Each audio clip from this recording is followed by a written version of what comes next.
After Kamala Harris was accused of wearing Bluetooth earrings during the other night's debate performance against Donald Trump, the company behind the pearl Bluetooth earrings finally speaks out. We're talking about this and so much more here on the Gateway Pundit's Week in Review.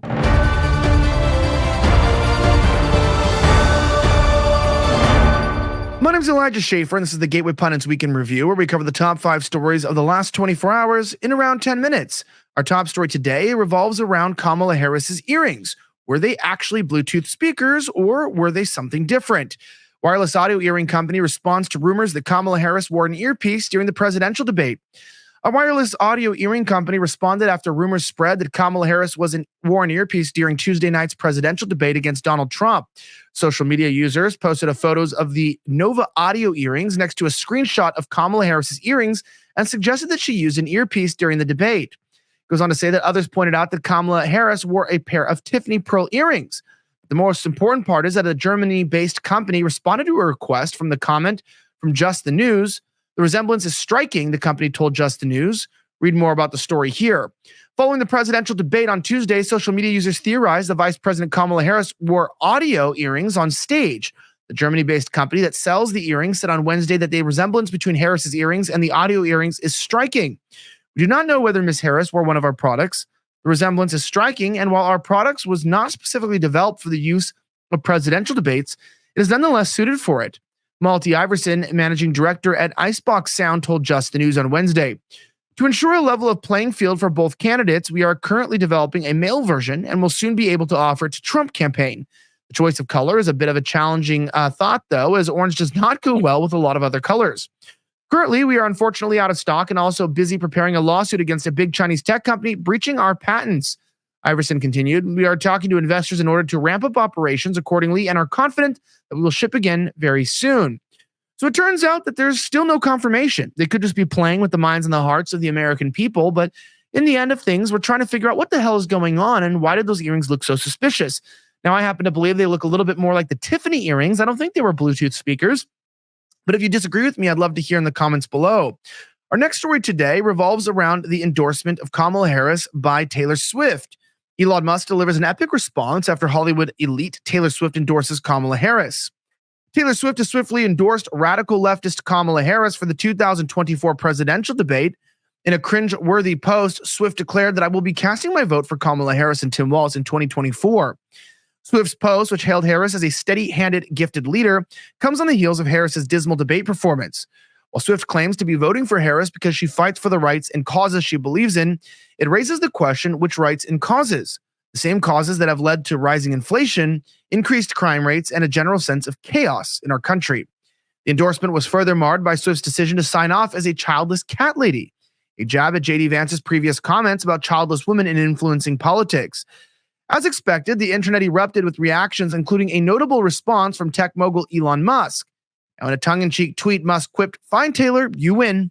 I will give you a child and guard your cats with my life."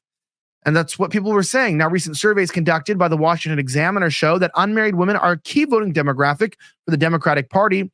So it's goes to say that while some women do vote accordingly in line with conservative values, really the Democrats have then captured the entire black vote, Jewish vote, and as well as the female vote. So it's kind of weird to me that Donald Trump would continue to try to appeal to these other platforms when in reality, the main voters of the Republican Party are white men, particularly straight white men. Our next story, you can watch the full video on thegatewaypundit.com. The architect of Kamala's debate prep revealed and it amounts to cheating. The story is in a nice lengthy video you can watch from Stitchfield. I encourage you to check it out, but we won't have time to get to that today. Our next story, Mike Johnson actually withdrew government funding, which includes the SAVE Act just hours before the scheduled vote. Let's talk about this. House Speaker Mike Johnson yanked a critical government funding bill just hours before it was scheduled for a vote. This bill, backed by former President Donald Trump and aimed at addressing voter fraud through the Safeguard American Voter Eligibility Act, was poised to be a major victory for the conservatives pushing for election integrity. President Donald Trump made it clear that he stands firmly behind the SAVE Act, urging Congress to include the provision in any government funding bill. Trump has called for a government shutdown if the act is not included, prioritizing electoral integrity over the continuous funding of a bloated federal government. It goes on to say that if Republicans in the House and Senate don't get absolute assurance on election security, they should in no way, shape, or form go forward with continuing resolution, Trump wrote on Truth Social. Now, speaking on Monica Crowley's podcast, Trump said that I would shut down the government in a heartbeat if they don't get it in the bill. If it's not in the bill, you ought to close it up. But as always, the weak establishment Republicans, led by Johnson, crumbled under pressure from the rhinos and Democrats. Congresswoman Marjorie Taylor Greene, one of the few voices still willing to speak truth to power, blasted Johnson, the GOP leadership, on Tuesday for orchestrating what she called a fake fight in Washington. Greene rightly pointed out that the rhinos had no real intention of seeing the bill through and were more interested in appeasing their left-wing colleagues than standing up for the American people. The worst thing is that Republicans in the House can do it, create a fake fight that the base knows they're lying about and frustrate our voters going into the November 5th. Greene said that it's how you lose the House of Representatives. And of course, they don't care about election integrity because, well, these people have no integrity at all. Our next story today is quite interesting. It involves J.D. Vance giving an interesting slapback. Our top story comes from J.D. Vance spanks Caitlyn Collins when she asks him a biased question following debate regarding Haitians eating pets in Springfield, Ohio. When will journalists learn that trying to ambush Senator J.D. Vance never ends well for them?